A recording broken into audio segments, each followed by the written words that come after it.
죄에 대한 무감각, 고린도후서 5장 10절.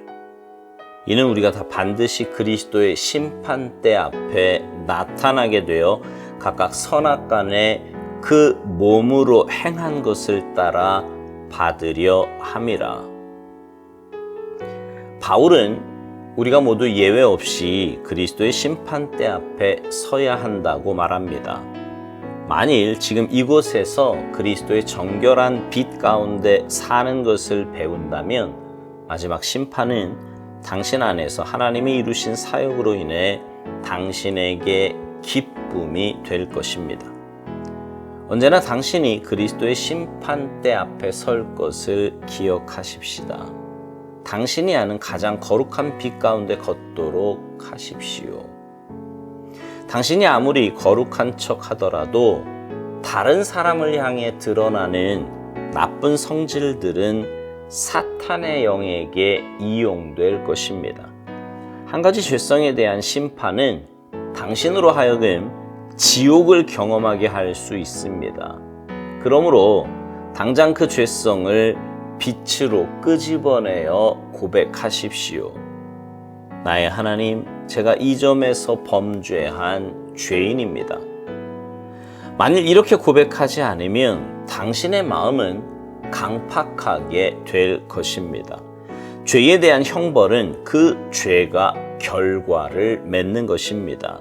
죄를 징벌하는 것은 하나님만이 아닙니다.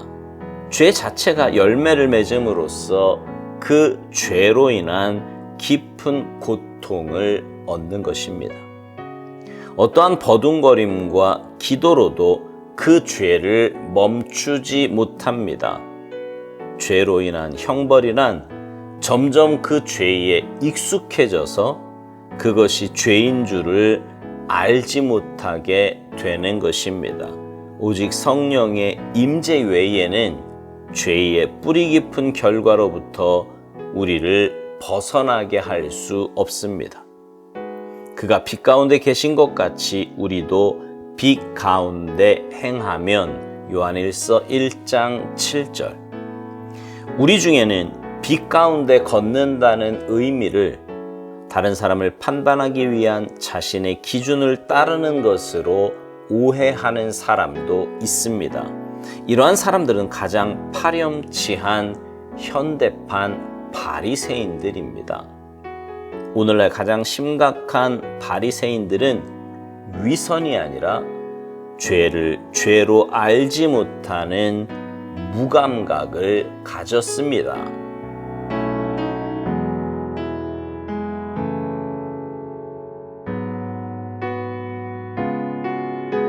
제가 예전에 신학교 다닐 때 헬라어를 배운 적이 있어요. 교수님은 그 당시 이제 그 헬라어를 가르쳤던 교수님은 헬라어 단어를 많이 알게 하기 위해서 매주일 일주일에 한 번씩 헬라어 수업 일주일에 한 번 있었는데 그 시간 수업을 시작하기 제일 처음에 단어 쪽지 시험을 봤습니다. 그냥 무조건 외우라는 뜻이었지요. 저는 그 한 학기 내내 정말 헬라어 단어만 외웠던 것 같아요. 덕분에 매 쪽지 시험에서 100점을 맞았고요. 우수한 성적으로 헬라어를 패스할 수 있었습니다. 시험은요, 준비된 사람에게는 골치 아픈 문제나 두려움이 아닙니다. 오히려 기대와 기쁨의 시간이 될 수 있습니다. 오늘 묵상의 본문인 고린도후서 5장 10절에 보면 이런 말씀이 있어요. 이는 우리가 다 반드시 그리스도의 심판대 앞에 나타나게 되어. 우리는 모두가 다 반드시 그리스도의 심판대 앞에 서게 된다고 말씀합니다. 예외가 없어요. 이 땅을 살아가며 믿음으로 살아야 하는 이유가 바로 여기에 있습니다. 이 땅의 삶이 전부라면 내 마음대로 살아도 됩니다. 정욕대로, 쾌락대로, 눈에 보이는 대로 살아도 무방하지요. 그러나 그렇게 살다가는 마귀의 도구로 쓰임받기 딱 좋고요. 멸망의 길로 가게 되기에 우리는 영적인 삶, 믿음의 삶을 살아야 하는 것입니다. 오스왈드 목사님은 우리에게 그래서 이렇게 권면합니다. 언제나 당신이 그리스도의 심판대 앞에 설 것을 기억하라고요. 당신이 아는 가장 거룩한 빛 가운데 걷도록 하라는 것입니다.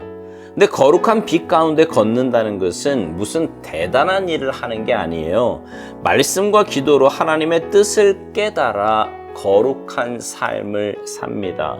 남에게 유익을 주는 삶을 살고요. 내 정욕대로 기분대로 사는 삶이 아니라 내 안에 계신 성령님께서 인도하시는 대로 순종하며 살아갑니다. 이것이 바로 빛 가운데 걷는 삶이에요. 오스왈드 목사님은 당신이 아무리 거룩한 척 하더라도 다른 사람을 향해 드러나는 나쁜 성질들은 사탄의 영에게 이용될 것이라고 말합니다. 그러니까 삶의 구체적인 현장에서 드러나는 내 모습이 진짜 내 모습이고, 그런 내 모습이 바로 주님의 심판대 앞에서 계수할 내용이라는 것입니다. 여러분, 그런 말 들어보셨습니까? 천국에 가기 전에 여기서 죄 문제 다 해결하고 가라고요. 그래야 천국에 들어갈 수 있다고요. 어떻게 우리의 죄 문제를 다 해결할 수 있을까요?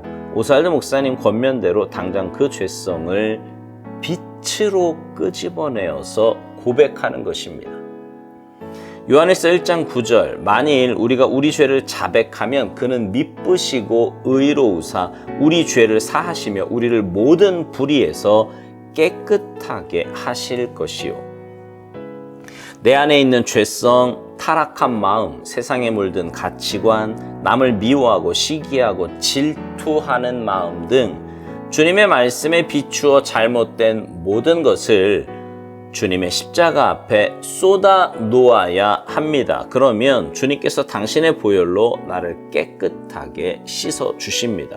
요한일서 1장 9절 말씀대로 우리를 사하시고 모든 불의에서 깨끗하게 하실 것입니다.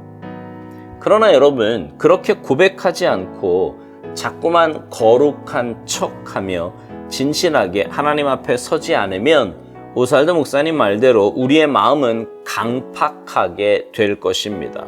또 이런 말을 해요. 죄를 징벌하는 것은 하나님만이 아니라는 거예요. 죄에 대한 형벌은 그 죄가 결과를 맺는 것인데, 죄 자체가 열매를 맺음으로써 그 죄로 인한 깊은 고통을 얻는 것이라고 말합니다. 그 죄는 어떠한 버둥거림과 기도로도 멈추지 못한다는 것입니다. 그리고 그 죄로 인한 형벌이란 점점 그 죄에 익숙해져서 그것이 죄인 줄을 알지 못하게 되는 것이라고 말합니다. 여러분, 무섭지 않습니까? 죄를 짓는데도 죄인 줄을 깨닫지 못한다면 그거야말로 화인 맞은 심령 아니겠습니까? 근데 처음부터 그렇게 화인 맞은 심령이 되는 것이 아니라 죄를 죄로 인식하고 고백하지 않으므로 점점 그 죄에 대해서 무감각해지고요. 결국은 죄를 죄로 깨닫지 못하게 되는 것입니다. 결국 하나님의 심판대 앞에서 그 죄에 대해 심판을 받게 되는 거지요. 오스왈드 목사님은 그 해결책으로 이렇게 말합니다. 오직 성령의 임재 외에는 죄의 뿌리 깊은 결과로부터 우리를 벗어나게 할 수 없다고요. 맞습니다. 성령님께서 우리 안에 내재하셔서 회개의 영을 부어주시고 주님의 십자가 앞에 나아가 온전히 내 모든 죄를 쏟아놓을 때 주님의 용서하심과 사죄의 은총을 누릴 수 있는 것입니다. 오스왈드 목사님은 묵상 마지막에서 이런 말을 합니다. 오늘날 가장 심각한 바리새인들은 위선이 아니라 죄를 죄로 알지 못하는 무감각을 가졌다고요. 하나님을 믿는다고 하면서도 위선과 교만 속에서 살아 주님께 저주와 책망을 받았던 바리새인들처럼 자신의 죄를 알지 못하는 무감각도 역시나 주님께 그런 책망을 받기에 충분하다는 것입니다. 사랑하는 성도 여러분, 죄를요, 죄로 깨닫는 것이 은혜예요. 다시요, 죄를 죄로 깨닫는 것이 은혜입니다. 그러기 위해 우리에게 영적인 민감함이 있어야 합니다. 그 영적인 민감함을 위해 말씀과 기도로 깨어 있어 성령님의 음성과 권면에 귀 기울일 줄 알아야 합니다. 바라기는 여러분 모두가 영적으로 민감하게 깨어 있어 성령님의 인도하심과 깨닫게 하심에 복종하여 사시기 바랍니다. 그래서 주님의 심판대 앞에 서는 날 두려움이 아니라 기쁨과 감사로 주님 앞에 서는 여러분 모두가 되시기를 주님의 이름으로 축복합니다. 아멘.